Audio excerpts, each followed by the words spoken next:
First off, I'd like to welcome everyone for joining us this afternoon. My name is Sheila Amo, and I am the Chief Administrative Officer at AAUW. I serve as the staff liaison to the Inclusion and Equity Committee, and I want to just welcome you to our webinar on creating diversity structures and planning for success. So with me today, I have Lisette Garcia, who is the chair of the Inclusion and Equity Committee. I also have Melissa Ingram, who is a member and co-lead of the Inclusion and Equity Committee. And then I have Linda Carpenter, who is the co-chair of the Diversity Committee of AAUW's Lake Sumter branch. So welcome, everyone. Our format today is that we are going to kick off with Melissa, who is going to walk through our planning documents. And then once she's done, we'll turn it over to Lisette and Linda, and they are going to have a conversation about how to actually take what Melissa's referencing and put it into practice. And so it's a real life example of action in terms of planning for success. Now, with respect to questions, any sort of substantive questions, we want you to use the Q&A to list those out. And then any sort of technical issues, you can go ahead and put those in the chat box, and we will be monitoring that and troubleshooting if anything comes up. So we're going to save some time toward the end of our time together today for that Q&A session. But with that said, I'm going to turn it over to Melissa, and she's going to go ahead and share her screen. Take it away, Melissa. Thanks, Sheila. So hopefully you were all on our last webinar where we went over the location of our toolkit resources. If not, you can still access them going on the main AAUW page, then under membership, and then there'll be a list of various resources available to you. One of those resources is the toolkit. And then in the toolkit, we have a section called What's Next.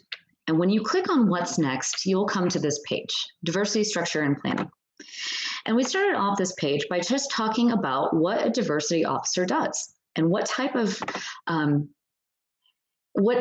skills and interests a diversity officer should have for both the state and the branch level.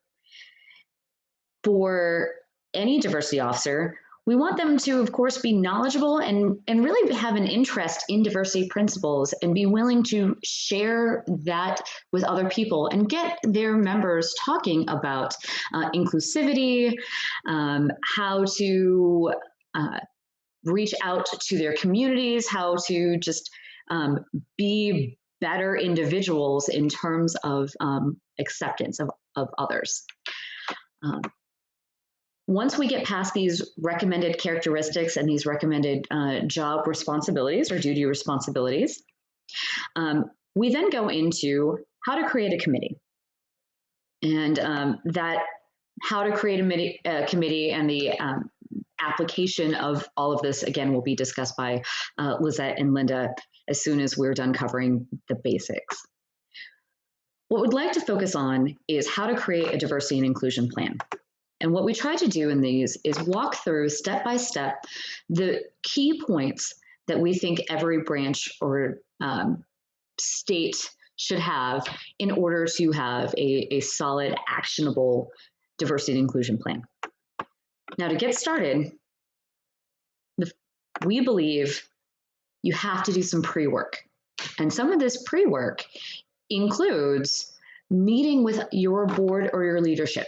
And that's where in the second paragraph, we just say, get buy-in to do this. Because if you don't have buy-in for your leadership, any plan that you do, even if it's well thought out, it's actionable, it's organized, it's not going to go anywhere. So please reach out to your leadership, make sure that there's buy-in in creating this plan before you go forth with the effort. Now, once you have buy-in, remember that It's okay if once you have a plan, it doesn't necessarily go well. There's always room for improvement. There's always room for a course correct. Okay, so cut yourself some slack. You're trying, and for a lot of you, this may be the first time that you're putting together this plan. So it's a learning process for all of us. Right. Once you have your buy-in, look at your environment. And this is where you sit down with your leadership to gather this type of information. I would also say that you can add whatever questions that you and your branch leadership think are important. We just started you off with some examples as a baseline for data you should collect in order to have a good, solid, research-based plan. Now, once we have this background information, establish the scope of what you want to do. Establish the big picture of where you want your branch to go or where you want your state to go. Okay. We'll talk a little bit about SMART goals later on, but the thing with the establishing the scope is to remember that everything you do should be realistic and achievable. If it's not, then whatever you're measuring, now you may be setting yourself up to fail. And we don't want that. We don't want you to get discouraged in taking on this really important process and this really important action. So keep everything scalable, keep it realistic, keep it in terms of what your members can actually achieve. And then you can always build. We suggest 3 to 5 key goals for your organization. Again, it's a starting point, but based on what's important to you and your leadership, that number may be a little less. You may have 2 key goals. We wouldn't suggest having 10. That's a lot to do, but that number is just a guideline. So once you have this background information, you've done your pre-work, you've gotten buy-in from your leadership, the next thing to do is determine the timeline for your organization to start this plan. We suggest a year potentially for long-term goals, 2 years potentially for long-term goals, but also have some short-term goals in there. So some easy kills, right? You're gaining momentum. But we also would discourage against something that may be a 10-year plan unless you have these milestones that are built in, again, to show progress. All of this now is the pre-work. Once you have this information, you can start actually engaging on trying to develop your plan. Once you are now meeting with your members to develop this plan, we suggest that you have at least 3 hours of time to sit down and have this amazing conversation. There is an organizational inclusiveness stages handout that is posted on this page as a starting point for conversation, because you have to know where you are in terms of your own current state of inclusiveness in your branch in order to know where you want to go. We say flip chart, paper, markers, projector, computer. Really, we want something to write on, something to be to take notes, to have a reference, something that's visual. So however is best for you and your branches, that is the way you should do it. I know we're in the era of COVID and all the virtual meetings. So virtual whiteboards, in Teams or Zoom or whatever, those are also great tools if you prefer to use those. And then you need a facilitator. We suggest if you have a diversity officer to use the diversity officer as your facilitator. Now, if you don't, get someone who's used to having or has already had difficult conversations. And if you want any idea or any guidelines, suggestions on how to have a difficult conversation and how to approach those types of conversations with empathy and encouragement, we do have a how to have a difficult conversation portion of the toolkit that is on the basics page, the basics of diversity inclusion page. Right. You've done your pre-work, you have your data, you now have your materials, your people in your room. in order to start creating this plan, this is now the activity. You're ready to go. The facilitator is there and ready to start. So we have these timelines and this breakdown of guidelines, again, just to give a rough idea of how the facilitator should step through this. And what we tried to do is come up with baseline questions that the facilitator can use as starting points, because we realized that not every branch is in the same location in terms of having conversations, getting together, having facilitators. So we wrote this to try to help everyone. However, again, focus on what your branch needs, focus on what your state needs. And it's okay if you have to look at other parts of the toolkit to bring in definitions such as what is diversity before creating a diversity plan. So again, rough guidelines to do this, but you know what's best for your specific branch and your specific situation. Okay.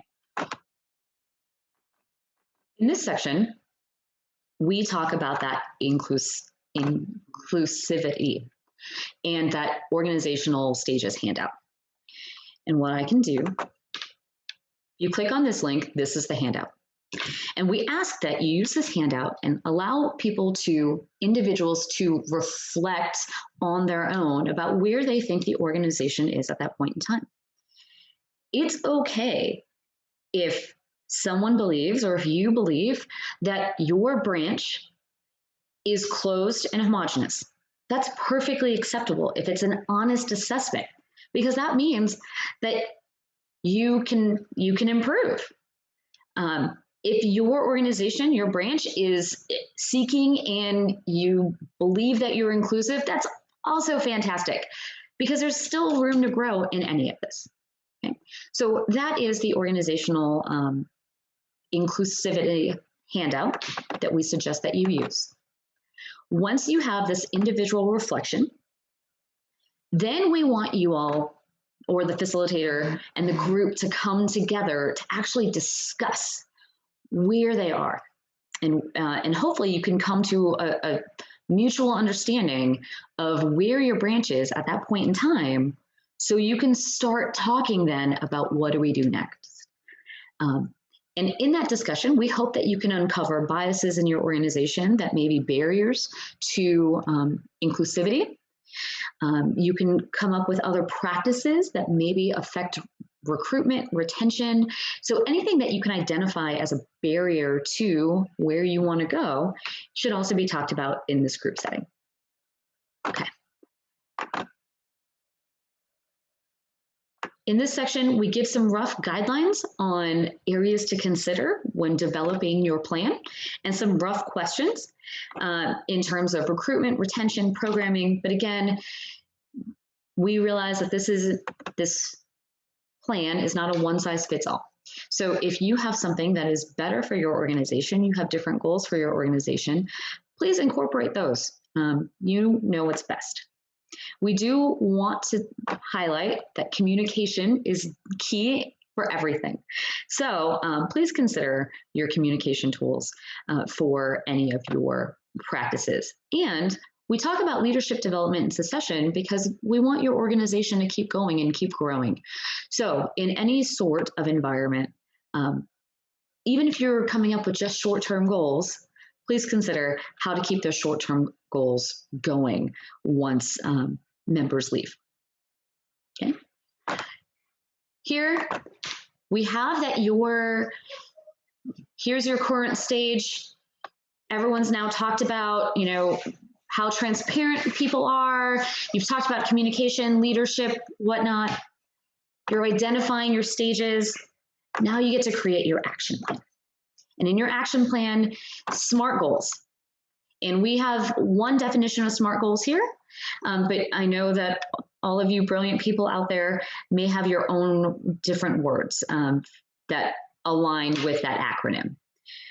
Please make sure that your goals are achievable, measurable, targeted, or timely, and they're specific. because the more specific and timely and measurable your goals are, the more likely you are to achieve them. Once you have all of this done, the next step, assign action officers or action personnel to complete those steps. Keep the momentum going, and also talk about how often you're going to check in to determine progress. Because without that check-in, your action plan could and probably will fail. So we hope that this gives a rough outline of what we would like branches to do in terms of developing a diversity and inclusion plan. And with that, we'll ask questions and have answers at the end. With that, I will turn it back over to Sheila. Thank you, Melissa. I appreciate you going through that information. And so what we're going to do now, as I mentioned in the beginning of the webinar, is have a discussion between Linda Carpenter and Lisette Garcia, where they are going to discuss the branch experience with diversity planning and structure building. And so we thought this would be useful as you embark upon this process. So with that said, Lisette and Linda, I'm going to turn it over to you both. Thanks, Sheila. Thanks, Sheila. Linda, I thought it would be great before we sort of jump into the conversation, if perhaps you could share a little bit about yourself and your background with those folks who have joined us today. And in particular, talk about your diversity role with your branch. And I'm sorry, my dog has decided to jump off my lap and take my microphone with him. Sure. I'm a speech language pathologist by training, and as such, my interest has been in language and cultural variations. I retired as a university professor, and in my work, well, let me go back. I had looked for my dissertation research at decision-making strategies. We were at a point in, I guess, history when in public schools, many children for whom English was not a native language had been rotated through an array of special education placements. Started with mental retardation, that was then ruled against the law. Those kids were then dumped into learning disabilities programs. People protested. They said, that's not right. They ended up on the doorstep of speech language pathologists. And what crossed my mind was, I'm a white monolingual English speaking professional. How do I meet the charge of determining if a child has a language disorder or a language difference? And it became a huge issue for me. Once I finished my degree program and moved into university teaching again, I was responsible for developing courses to teach our students how to do non-biased assessment. And in the process, to help them look at what they were doing through a diversity perspective and a diversity lens. In the position that I had before I retired, we worked with Hmong children who had been refugees in this country after the war in Vietnam shut down. We were on the northern tier in Wisconsin, and so we worked a lot with the tribes. And so, again, looking at the world through a diversity and inclusion perspective was really kind of a way of life for me. And that's kind of how I got to this point. What a really interesting sort of career trajectory. And so let's fast forward a few years, and now you're involved with AAUW and now with the Lake Sumter branch. working with their diversity initiatives. So, again, we're here today to talk about the diversity planning process. And so why don't you tell us a little bit about what that process was like? Melissa just outlined the recommendations that we're making, but we know that your branch has actually gone through these recommendations. And so just want to talk a little bit about the process. And let's start by talking about sort of the prep work. So what did you all do to get ready to go through this process? I think we need to start, at least for me, with how the planning committee emerged. We had been having discussions and planning meetings with our board, and at the time there was a strategic planning process that was underway. In the process of board discussions and what we needed to really focus on strategically, the idea of a diversity committee came up. And so the board established an ad hoc committee. It fit with the strategic planning process that was underway at the time. And we had a charge to develop a diversity and inclusion plan for the branch. This may be true in other branches. Hardly anybody ever wants to be chair of anything. But I said that I would be interested in chairing this committee. So I volunteered for it. I believed that I had the background and skill set to do what needed to be done. I will tell you that my first move after calling for volunteers to serve on the committee was to turn to the AAUW website. Although I had background in diversity and inclusion, I wasn't entirely clear how to go about this particular activity. And I was hoping that AAUW would have some guidance. I found the original 2015 version of the toolkit, which I will tell you at the time was probably AAUW's best kept secret. It was hard to find, but it was wonderful. The latest version that Melissa has shown is way more user-friendly and has the advantage, I think, of being updated. But we went with what was available. And as the person who was going to be facilitating this discussion, the development of this plan, I wanted to see what National was suggesting. And I read the entire toolkit from one end to the other. It was a lot. And I said, overwhelming, this is really something. And so I pulled out the pieces that I thought would be most helpful to us in our process. Here's the really funny part. The pieces that I pulled out are the very pieces that Melissa just went over. So for those of you who are out there who are wanting to establish a plan, I can tell you from experience that those pieces were incredibly helpful. We pulled out the community agreements. And in the old version, there were samples of what those agreements might be. We pulled out the organizational inclusion stages, and we pulled out the categories of branch function that are included in the new toolkit. We did not do an environmental scan ahead of time.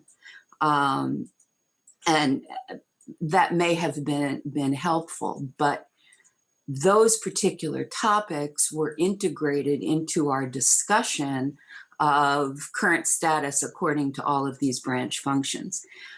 We were also fortunate because we ended up with a committee of about 10 people, which is way more than you all suggest in the current version of the toolkit, and probably more than your usual committee. A cozy little group of 10 is kind of hard to work with at times.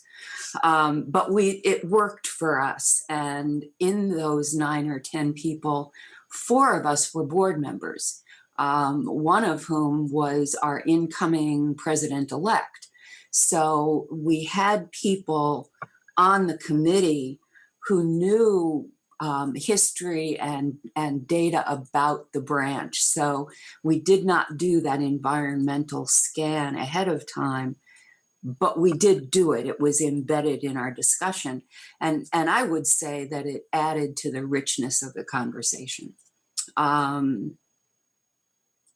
What else? I think in part, the reason why we suggest to do the environmental scan in advance is because sometimes that conversation can take 3 hours in and of itself, right? As you think about all of the things that are happening within your branch, as you think about the direction that you want your branch to go, which are all parts of that environmental scan, it's easy for that conversation to just take the entire time that you have allotted for the process, right?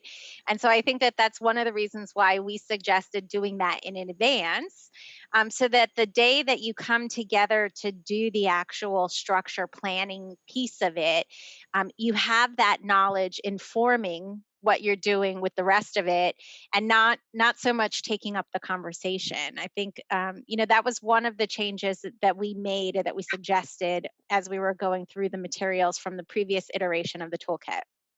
It's a good idea, and I think that those of us who were on the committee had been members of the branch for several years, so we had some of that history with us. You bring up an important point, though. I will tell you that our committee started its work in February of 2018, and we finished in May. In that time,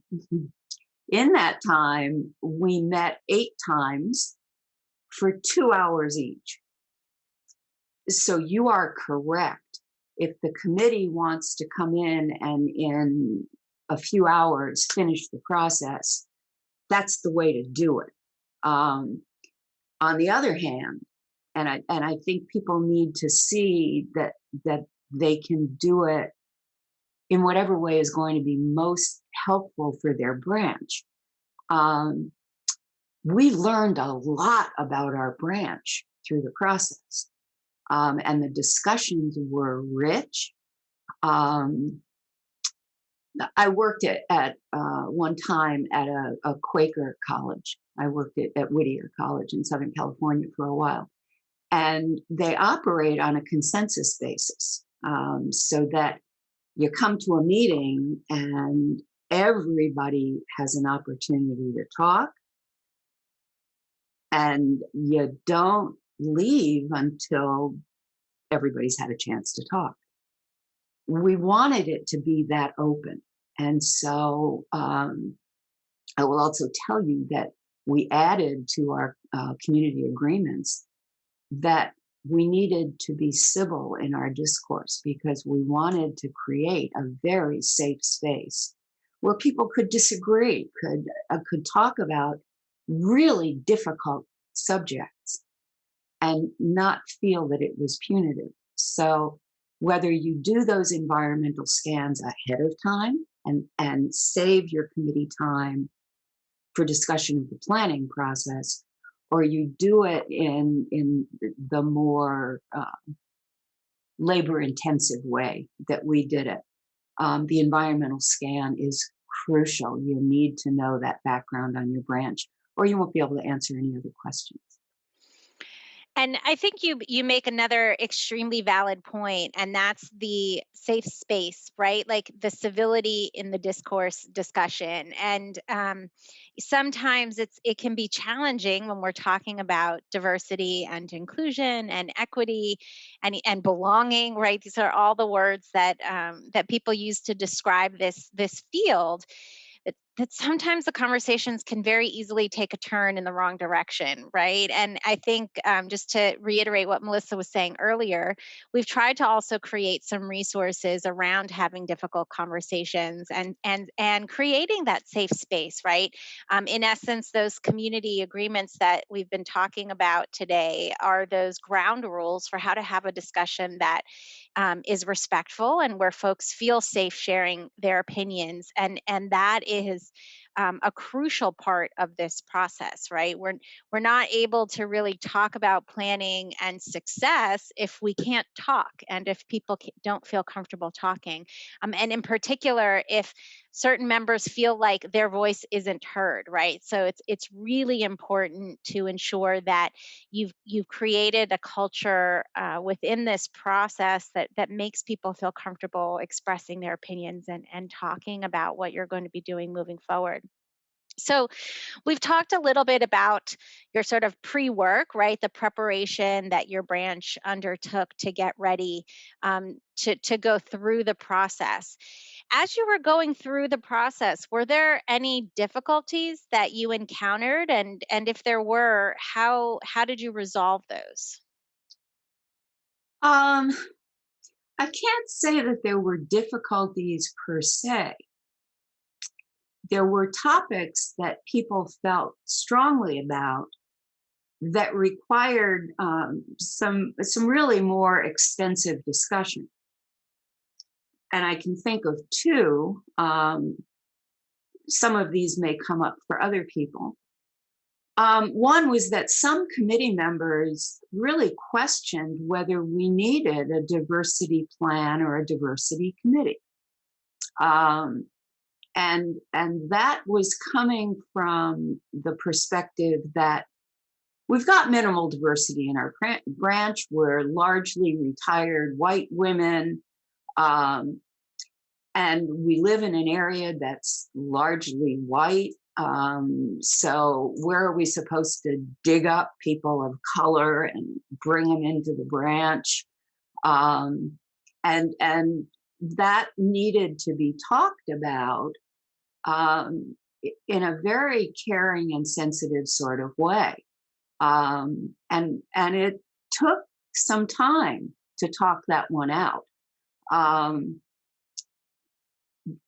The suggestion that came out of it is that we should celebrate the diversity that we have within our branch and not really try reaching out in other directions. I would say that it was not a majority opinion, but the topic came up. And I know that some people around the table were saying, "Are you kidding me? Of course we need this." But there were people who had a different opinion, and we needed to hear their perspective. The other issue that came up was that different members had a different vision of how we might approach diversifying our branch. And I would characterize that as a direct as opposed to indirect approach. The direct approach was going to be for us to go out to groups of people of color and bring them in physically. The indirect approach was to take a more inclusive view of what we were doing, reaching out to other groups and having that diversification be a little bit more organic. It was a difficult conversation to have because some of the members were absolutely committed to sort of going out and lassoing people and reeling them in and having them become members without really thinking about what the environment was and how welcoming it would be. I may be belaboring the point on both of these, but we didn't really run into difficulties. There were just topics that took greater conversation. So that last point is an interesting one for us. In particular, we often get questions from different branches that are like, "Help us diversify our branch," and we always take a step back, and before we say, "Okay, we're going to help you diversify your branch," we really want the branches to understand, if we go through the process of helping to diversify your branch, do you have the infrastructure to sustain that? Right. And that's your point, right? So like, have you created a culture that makes any new folks that you're able to attract to your branch want to stay past that initial meeting? And it's six of one, half a dozen of the other for most people, right? Like, do you bring the people in and then have them help to change the culture, or do you change the culture first, work on changing the culture to make it more welcoming and inclusive, and then hope that that leads to, sort of, as you were saying, this organic diversity, or even there enables you to be better positioned to do the direct recruiting that you were talking about before, right? There are different philosophies around what might work best, and we don't know the answer. I'll just say that. And in part, it's because I think every branch is different, and every branch, may have success in different fashions. And in part, that the resources that we provided are suggestions, and they're ideas that we think are going to work, that in some cases have been supported by success in other organizations, or success more generally in corporate America, for example. But we don't know for sure, right? Like, I think that's where there's a little bit of challenge with some of this work. So it's always good to hear, the different things that branches have tried. And in this particular case, to kind of hear how you approached it and how you dealt with the difference in opinions about the strategy for how your branch should move forward. So Let me tell you that we ultimately opted for the indirect approach. And this may be jumping ahead a bit in our conversation, but it appears to be bearing fruit. And because our committee has been in existence since 2018, when George Floyd was murdered last spring, we were positioned to very quickly develop programming that enabled us to be responsive to that situation. And in the process, we have also reached out to other groups and have started collaborating with people. So it kind of snowballs, I think, over time. It's process. And for people who are more product oriented, that can be frustrating because you don't see things change immediately. But we are seeing indications that our approach is working. So, for my own self, I would push the indirect approach. I think it's going to work in the long term. So just to kind of pick up on that point, what in addition to sort of the response to the George Floyd incident in the United States, what else is your branch doing to foster an environment where diversity can thrive? Is there something in particular that has worked for you all that you would like to share? Coming out of our planning committee, at the end of that process, we submitted a report to our board that described the process and detailed it for them, and included 15 action steps. Now, I was listening to Melissa, and I had read on the site, we recommend 3 to 5. And okay, so we're certainly type A overachievers. But I would tell you that probably 10 of those were not for our committee to carry out, because the process was so broad and we learned so much about our branch Many of the recommended actions were for other committees and the board to carry out. And that was sent back to the board, and they acted on it in May of 2018, and they accepted the entire report and all 15 action steps. And they then carried out the ones that didn't have anything to do with the diversity committee. So, for example, with the organizational inclusiveness stages, our committee, when they first looked at it, and we did exactly what Melissa said, we introduced it, we looked at it, where do you think we are? Everybody thought we were in the third column, which was welcoming and inclusive. Of course we are. We found out we weren't. In fact, we hardly were. We were kind of cliquish. We went to membership, we went to hospitality, we went to the programming people, and they came up with plans to change that welcoming or unwelcoming atmosphere to welcoming. We also were very, very concerned that we had no succession plan in our leadership. And so we made recommendations that a succession plan be developed, and it has happened. So of those 15 goals, some of them were easy for our committee to carry out immediately. Like, here is our diversity policy. It will be published in our newsletter every month, starting immediately.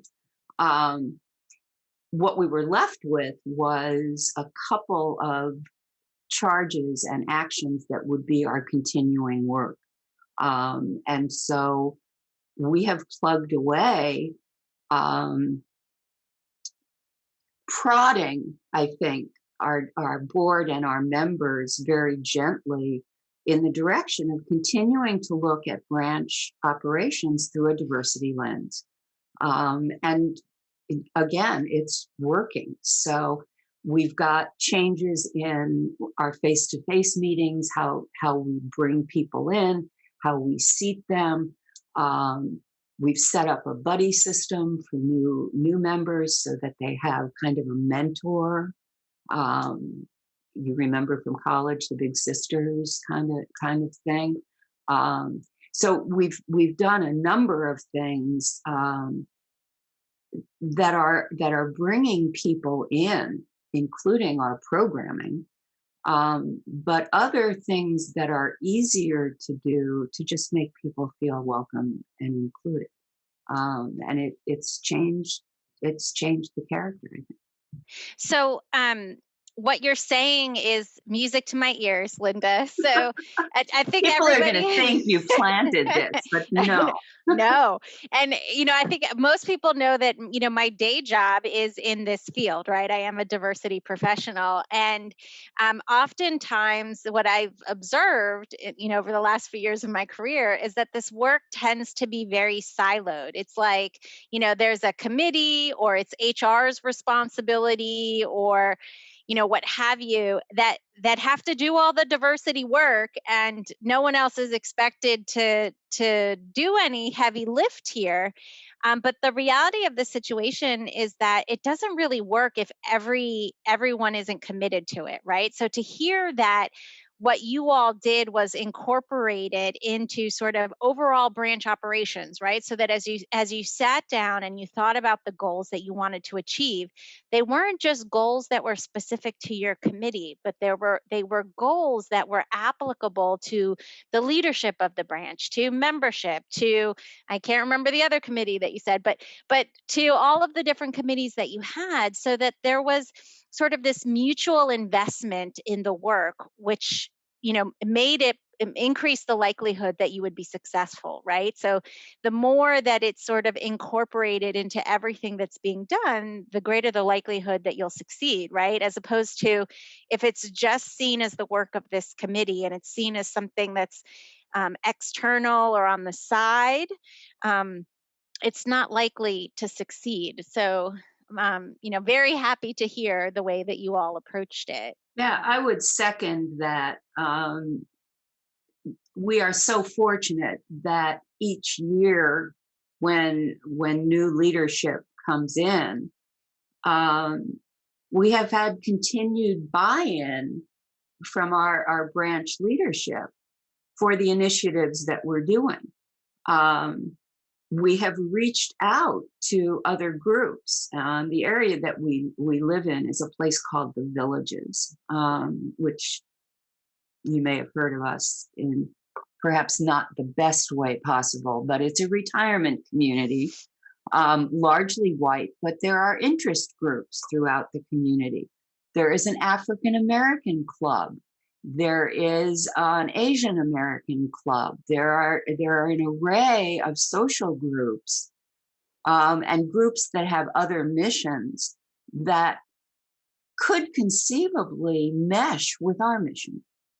So we've started reaching out to those groups more, not just in a transactional way, but in an authentic way. We want to be a member of your group. We want to learn more about what you do and be involved. And it becomes a reciprocal kind of an arrangement. In the summer, we launched a racism discussion series that is being held via Zoom. We get participation from all over the country, but we have invited members of other clubs. We have invited other clubs to participate. And again, through word of mouth, people are hearing about this and they are joining the discussion and wanting to know more about AAUW. So for us, it fit with a branding and recognition initiative that we had going on.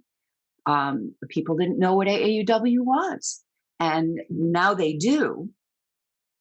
And they know about us in a way that is mission driven, and that makes enormous sense.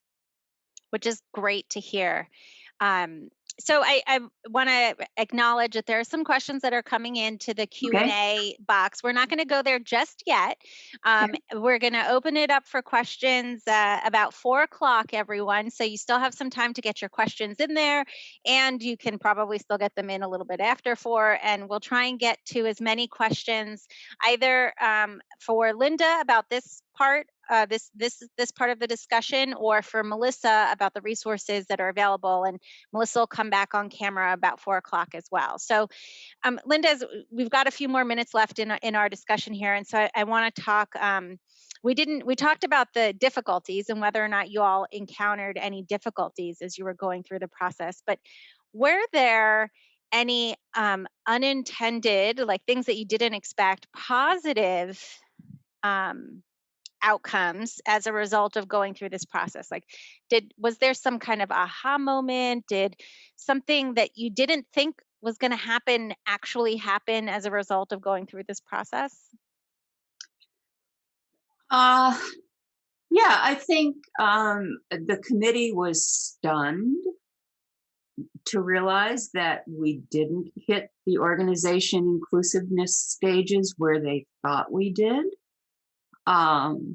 It was a real eye-opening kind of an experience. So to say that we learned a lot about the branch, we learned a lot of good stuff that we were doing, but we also learned about things that really needed to be improved. I think that was an enormous benefit.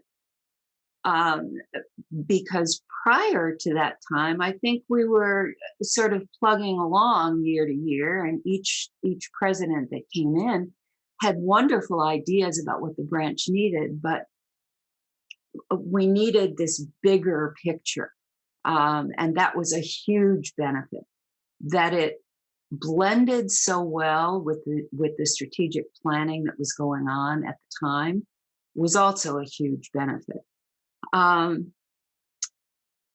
We have become more inclusive.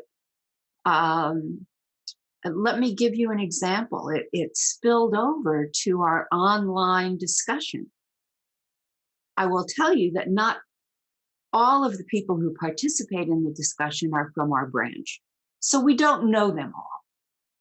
But everybody has their name on their picture when they come in. And so as we open the meeting and people come in, we greet people by name. And if we don't know them, it's so good to see you. How did you hear about us? And where are you from?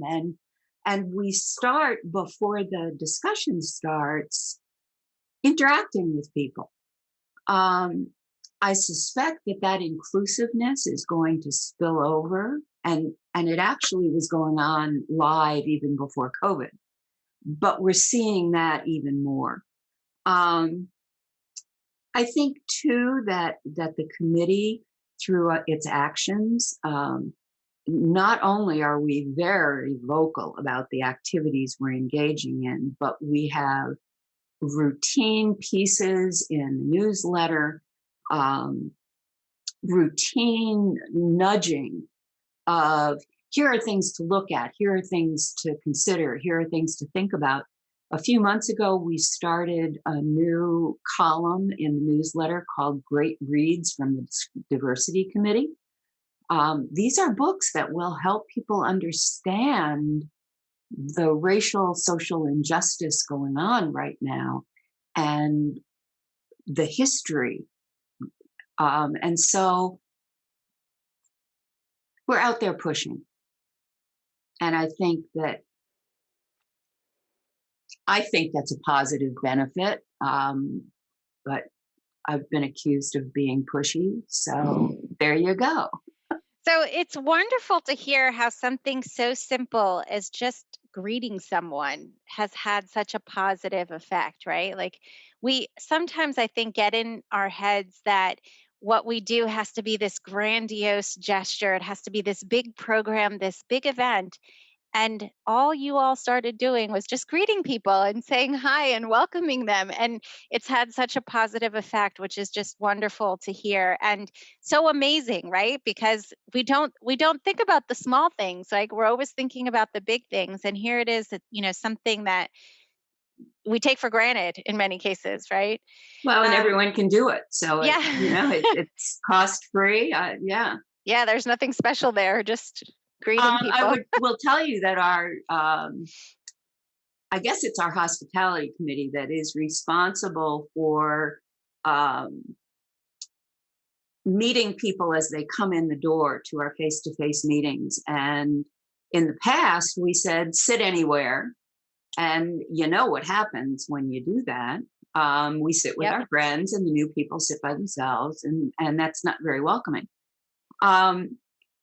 We started handing out table numbers so that the likelihood is where you were going to be sitting with people you didn't know and potentially new people. So we were engineering the seating to make sure that people weren't going to be left out in the cold. Those are easy things to do. And the other thing, and I think this is an important point, one of the things we discovered is that diversity and inclusion are usually linked like that. And in reality, they are related, but they are separate issues. You can be inclusive in a way, but not be mindful of diversity at all. And conversely, you could be mindful of diversity and not particularly inclusive. So that from the results of our discussion, we made recommendations that focused on diversity and that focused on inclusion. And that seemed to help a lot. I think that some of our other committees in the organization were able to wrap their head around the idea of inclusion very easily. We actually have a resource as part of the toolkit that talks about the difference between diversity, inclusion, equity, equality, and belonging. Because all of these terms are often used interchangeably, but they're not quite the same thing. And so, we put together a resource that really dealt with that issue and understanding, how you could have one but not the other, and what the difference is. And in fact, we're working on one of the next stage of materials that we're working on as part of the toolkit are some plug and play programming, right? That's what we're calling it, where we give like an outline of how you could do a program on a particular topic. And the first one that we're working on is the one that talks about diversity, inclusion, equity, and belonging, and kind of what the difference is.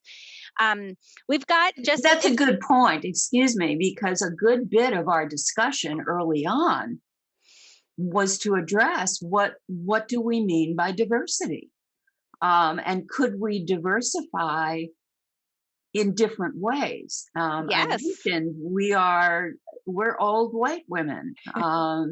What if we brought in younger women? That's diversity. Yeah. That would change things. So There's actually a comment that has just come in from B. Holt that talks about one of the other sections of the toolkit, which is the dimensions of diversity, where we were very deliberate in highlighting other dimensions besides race that are considered diversity, right? And wanted people to be aware that when you hear the word diversity, it doesn't just mean race. It can mean a number of different things, like age, like veteran status. That's one that we focus on in the resources. Religion. It can include your socioeconomic status. There are all kinds of different dimensions of diversity, but we always tend to focus on a handful, right? And there are just so many more that are out there. So we've got time for one more question, Linda, before we open it up to the audience for their questions. And it's, the last question that I have here is advice that you would give to branches that are about to go through this process. Sure. I guess the first thing I would say is don't rush it. Rush getting it together and organizing your planning group, but don't rush the process. The conversations are rich and they take time. This is just logistics. Make sure there's a note taker at every meeting. So if you're going through a planning process, we had wonderful note takers. And for me, it's hard for me to take notes and facilitate a conversation at the same time. So those notes were really important. You should have a chair, an organizer, a facilitator, someone who will keep the process on track and moving forward. So I would echo the suggestion that comes off of the website. You need a facilitator who is used to facilitating conversations and not dominating them, and can keep the process moving and focused. You need your branch leadership support. That I'm sure has come through in the things that I've said. We had and have our leadership support 100%, and it makes it much easier. It's not an uphill fight. So there was buy-in, even though we were really brash and brassy and making recommendations for other people to do. They accepted it all. So you really need that buy-in. I'm not sure I have any other recommendations. Don't be afraid of it. It's another one of those educational experiences, not to be feared, but to embrace. I think those are great recommendations. I particularly like the one about not rushing the process and taking notes, because it's really easy to have this great conversation and then at the end of the day you forgot what your action steps were that you needed to move forward with, right? And in this day and age, since we're doing lots of things virtually, most platforms make it really easy because you have the option to actually record and then you have a permanent record of what the conversation was.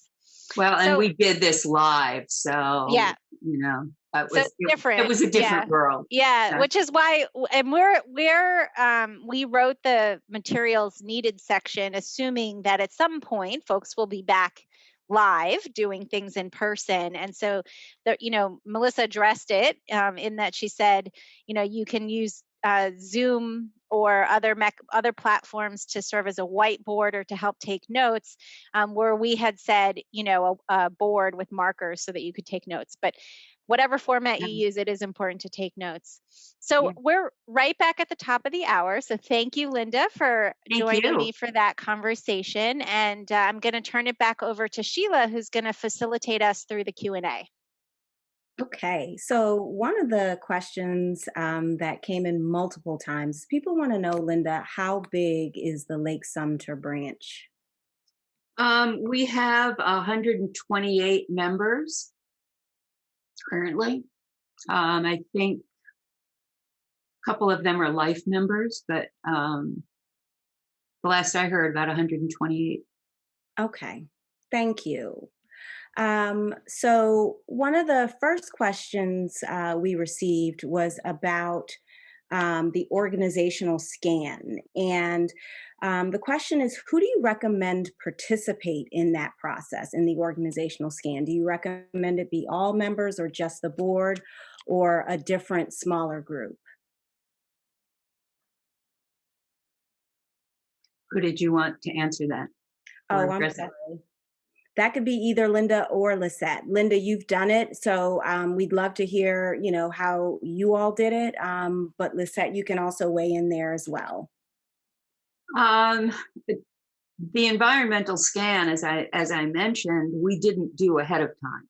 It was embedded in our committee discussion. But we had, I'm going to say about 40% of our committee were board members. I think if you're going to do it ahead of time, bringing it to the board and asking leadership to answer those questions or direct you to the people in the branch who can answer them best would also be a reasonable way to go. But I think you need board buy-in. So I think I would just add too that it can be important to have sort of a cross section of representation as part of that environmental scan, right? Because sometimes, the board has a particular vision, the board has a particular goal, and that isn't necessarily always reflective of what the general members feel, right? And so I think it's as part of that scan process, it's important to have diversity of opinions and perspectives, to be part of that conversation. I wouldn't say it needs to be necessarily everybody in your branch, but like a good number of folks that can provide different perspectives. I don't know, Melissa, if you have any different thoughts.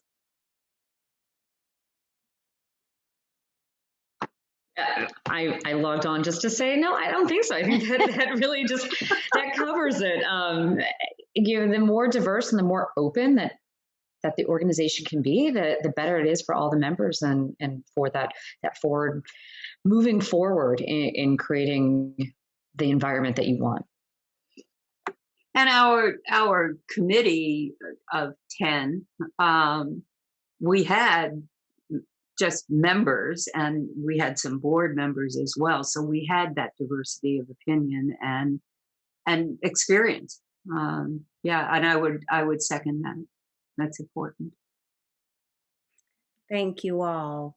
Linda, this question is for you, and you touched on it a bit during the discussion, but the question is, do you feel that collaboration with other groups is the best way to foster more diversity?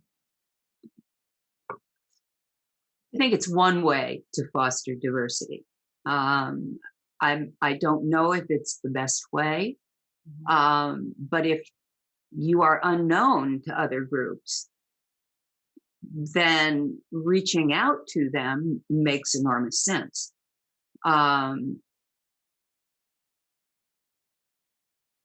I'm not sure I have much else to say on that.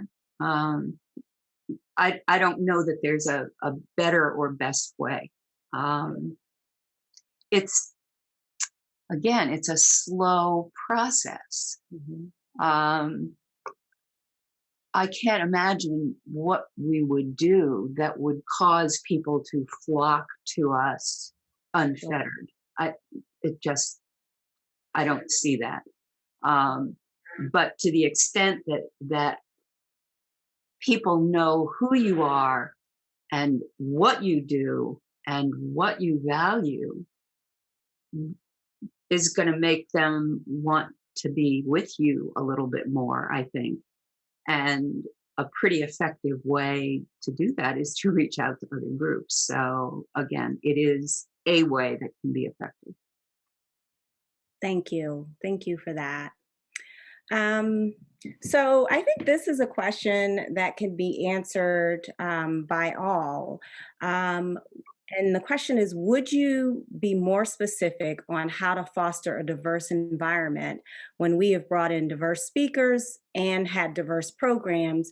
We have mentors for guests, etc. So I guess they're looking for some additional ideas or some things that have worked for your branch, Linda, and perhaps some ideas from either Melissa or Lisette.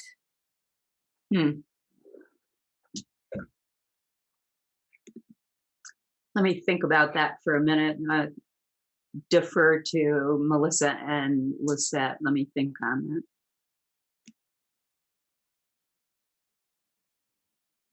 So I have a quasi textbook answer, so I apologize in advance. But I always think that the way to become more diverse or to recruit those members or those types of members isn't necessarily just through programs, right? It's with all actions, right?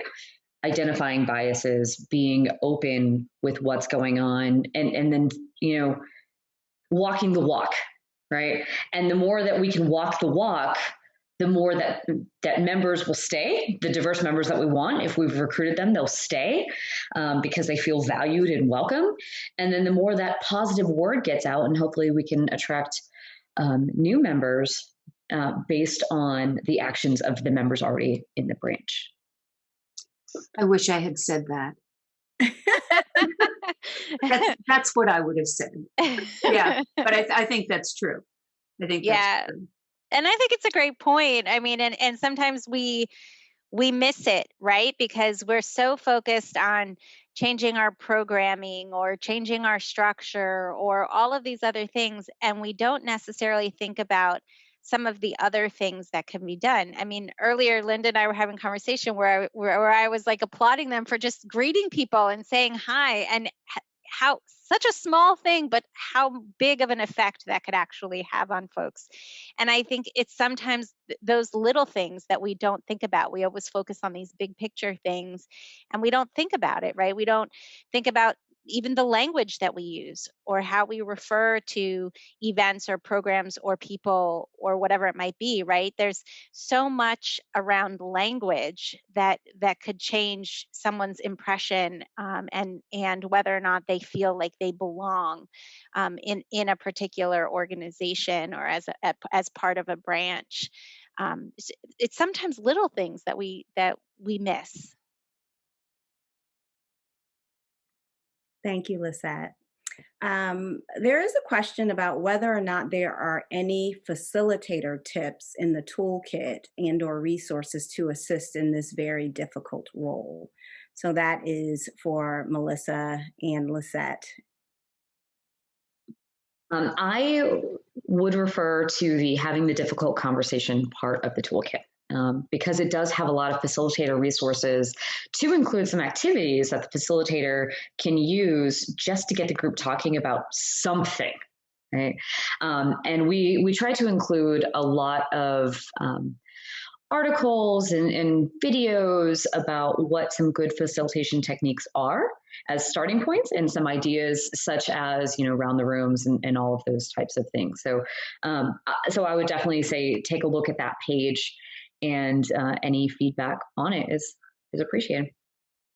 Here's a little bit of feedback. My co-chair in the diversity committee is a retired counselor. She loved that section. Loved That's it. good to hear. That's good to hear. Reminded her of when she was in counselor school, and how to interact effectively. So, yay.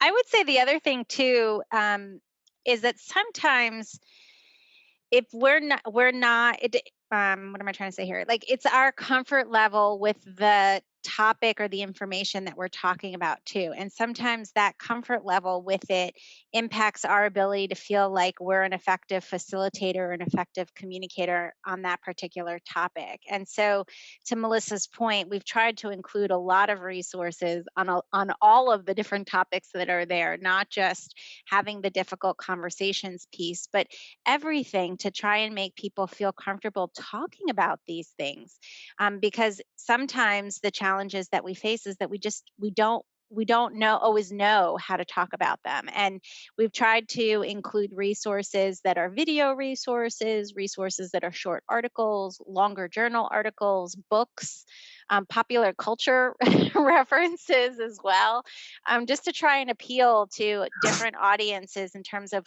what might work for them, and resonate for them in trying to understand how to talk about some of these topics. Thank you. Okay, so this one was directed at Linda, but I would say anyone else can also feel free to jump in. The question is, how can we avoid having outreach from a group of white women not seem like tokenism? That was exactly our concern. Um, when we were having that particular conversation, it didn't feel right. And after we talked about it, even those members who thought we should just be out actively recruiting in clubs to drag people into AAUW, we came to the conclusion that we didn't want to do tokenism, and we felt seriously that it would deteriorate to that very quickly. And that would be my personal belief as well. The words that have come up, and these have come up in our racism discussion series, is you need authentic relationships. You can't have a transactional relationship. I mean, you can, but it's not going to be terribly fulfilling. And we wanted something that was real. So if I, for example, if I joined the Asian American Club or the African American Club or the Spanish American Club or whatever, because I was interested in what they are doing, then there's an opportunity there for me to have authentic relationships with people that can blossom over time into other things. We wanted to avoid at all costs the tokenism. That just was not where we wanted to go.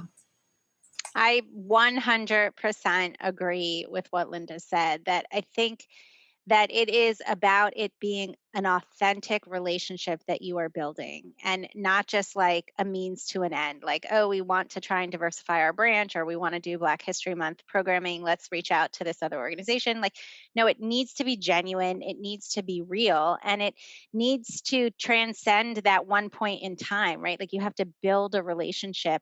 And I would suggest that it be, one person building a relationship with, one person, right? Like, 5 white women from a branch of an organization these people have never heard of is might not be the best way to go about it. But if I go as one person and say, I want to learn more about your organization, I want to know more about what you stand for, and work to build a partnership in that sense, I think that that's different, and it leads to a relationship that is more lasting. Thank you, Lisette. Okay. So I did have a question come up about whether or not you think that the kind of discussion needed to implement a stronger diversity structure can be held on Zoom or a similar platform? Or do you think this is something that would be better to wait until people can do it in person? That's an interesting question. It is an interesting question. Zoom has been a lifesaver for us. We're in a retirement community. We are obviously in that target population who needs to be really careful. We have not had face-to-face meetings, I think, since last March. So Zoom has kept us in touch with each other. We have transitioned our board meetings, our general meetings, our committee meetings, our book club. All of these things are now happening on Zoom. That suggests that we are comfortable in the Zoom environment. And to me, having this conversation is not a whole lot different than if we were all sitting around a table having the conversation. That's not true for everyone. There are still people out there who don't Zoom, who are not comfortable with the platform, who are not comfortable with technology enough to be able to have those difficult conversations on Zoom. So I think it's something that you need to consider within your group and what your group can handle. That said, I will tell you that we have been having since last July some incredibly difficult conversations on Zoom through our racism discussion series. And again, it may be a self-selection factor that people who are comfortable on Zoom are going to come to those discussions and they're willing to participate. But there is such diversity in people's comfort with the online environment that I think any group undertaking this would need to sort that out before they get into the meat of the discussion. Thank you. Okay. There are several questions that speak to intergenerational diversity. And so this one asks about how do we accommodate monthly branch meeting times for older members who don't go out after dark and younger members who work until late afternoon or early evening.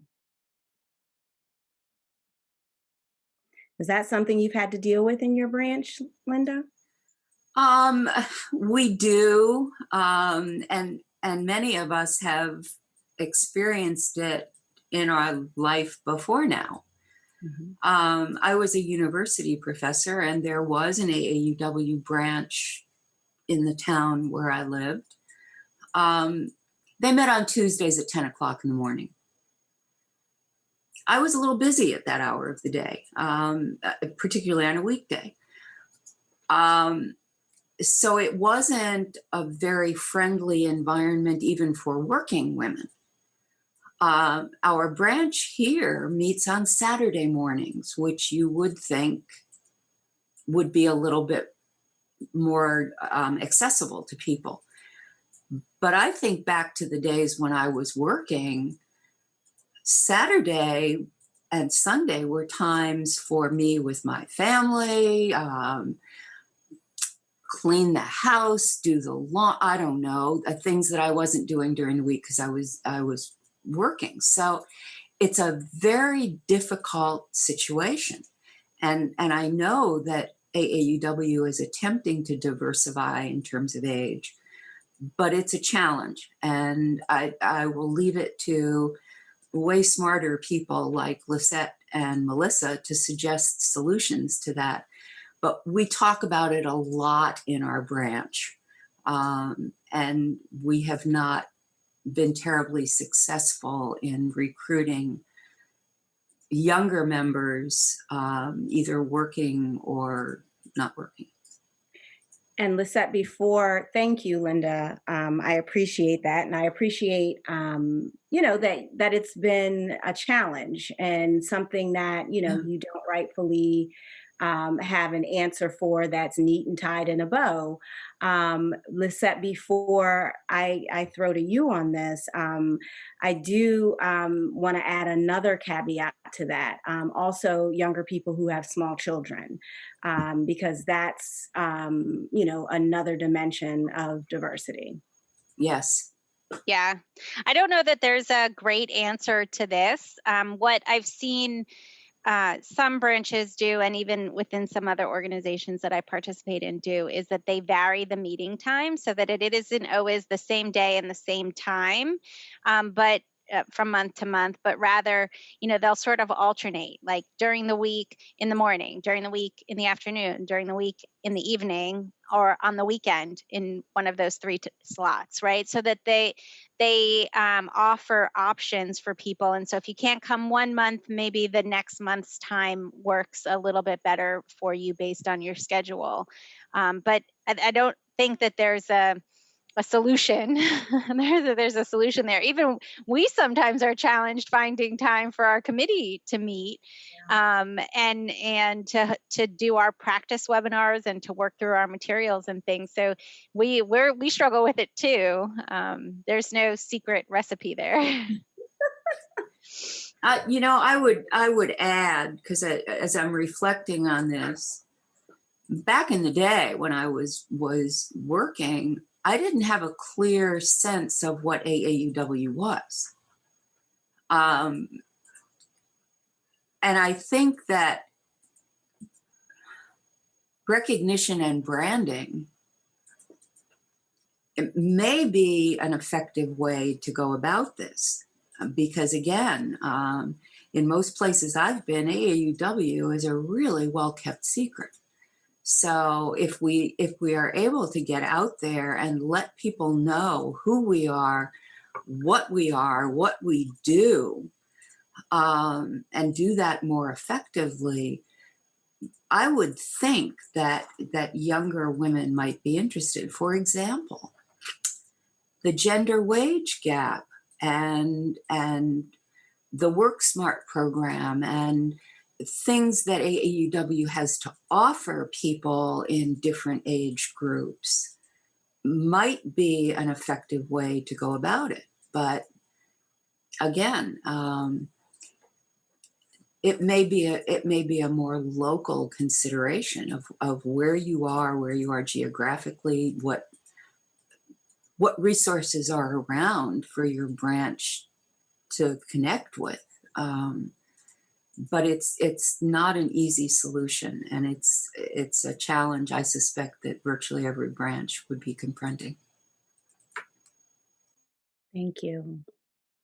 So there's a question about whether or not there is a purposeful and continuous collection of data / organizational scan, and what does it look like? I don't think that exists in the toolkit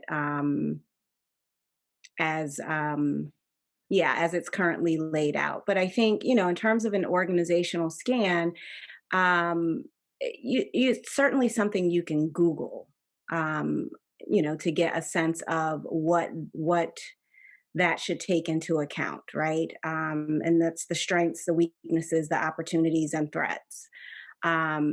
And so that should be approached from the perspective of looking at your branch. What's the SWOT analysis for your branch? Anyone want to add to that? I think the reason that, and please correct me, Lizette, but we talked about that, and we realized because every organization is so different that we didn't want to put something out there that may work for 2 or 3 branches, but not anyone else. So we left that part up to what the facilitator or what the branch determined their needs were, and then it's a Google search or an email to us at the committee, and maybe we can direct you all to some other resources that we collected, but we didn't necessarily post because we didn't have that one size fits all organizational scan. Thanks, Melissa. I think this is a question for everyone. Is the diversity inclusion toolkit full of practical tools? Yes. Yes. The first piece that was rolled out has unendingly wonderful resources. I think the best part about it is that it's not, can't even think of the word, it doesn't tell you exactly what to do with them. They're there for you to use to meet your branch's purpose and purposes. But they are broad, they are deep, they are rich. I can't imagine that you wouldn't find something on there that would be helpful to you, because it's just a treasure. So thank you.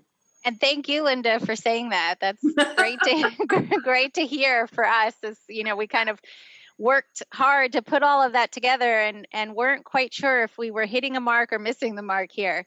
I will also say, and I kind of alluded to this during the discussion that Linda and I were having, is that we are trying to work on providing some guidance for how to do some programs, right? We do recognize that different branches are at different stages in terms of their evolution of diversity journey, right? And so some may have all that they need and just need some guidance as to topics, and others might need some more assistance in how to do something. And so we are working on those plug and play programs that I mentioned earlier, and we'll do plug and play programs for a number of the different topics that are part of the toolkit, and you'll see those coming over the next few months. So I encourage you to continue to check back on the toolkit site. It's continually updated, so there's always going to be something new out there. So just keep checking. Absolutely. And we didn't get to all of the questions this afternoon. What I'll say on that is that if you have a pressing need, feel free to email us at diversity@aauw.org.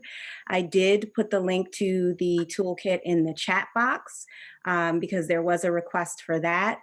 So please follow that link. And what we encourage you all to do is to just explore the toolkit. It is a wonderful resource. And, there's certainly tasks to be done, but more than doing those tasks, we want you to explore it for yourselves as individuals, as well as for your branches and collectively. There's a lot in there to think about and reflect on, a lot of information to digest and learn from. And so we highly encourage you to take those steps personally, just to familiarize yourself with the toolkit and really learn and use that as a tool for you to grow personally and then collectively as a group. What I would also say is this webinar has been recorded and it will be on the AAUW website within about 3 to 5 days. So you will be able to go on and search for it. I want to thank our panelists today, Linda, Lisette, and Melissa, for a really fruitful and engaging conversation on diversity, equity, inclusion, and belonging, and really on how to take the tools from the kit and really operationalize them, and what that journey has been like for the Lake Sumter branch. So does anyone else want to add anything? Thank you so much for this opportunity. It's been fun. Yeah, we appreciate you. Thank you, Linda. And thank you, everyone, for joining us for this conversation. Yeah. Thank you all. Have a wonderful afternoon. Take care and stay safe. Bye. Bye. Bye.